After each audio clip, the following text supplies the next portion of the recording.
Try mo pumunta sa lugar na pinupuntahan ng mga mayayaman. Hindi para magpa-picture, hindi para magpanggap, kundi para ma-expose ang sarili mo sa mas malaking mundo. Kasi minsan, ang kulang lang sa'yo ay exposure. Kapag nakita mo kung paano sila magsalita, mag-isip, magdesisyon, ma-realize mo na tao lang din sila. The only difference, mas malaki lang ang vision nila at mas consistent ang galaw nila.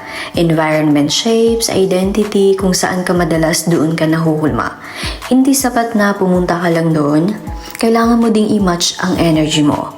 Mag-observe, makinig, matuto, mag-level up ng standards. Huwag kang ma-intimidate, ma-inspire ka at huwag mong isipin na hindi ako bagay dito sa lugar na to. Sabihin mo, hindi pa ako ganito, pero papunta na ako. You don't rise to the level of your dreams. You rise to the level of your habits. So yes, try mo pumunta sa mga lugar na pinupuntahan ng mga mayayaman. Pero mas importante, gawin mong worthy ang sarili mo na manatili doon. Because one day, hindi ka na bisita. Ikaw na ang magiging dahilan kung bakit may ibang gustong makarating doon. At lahat ng pagbabago nagsisimula sa isang desisyon.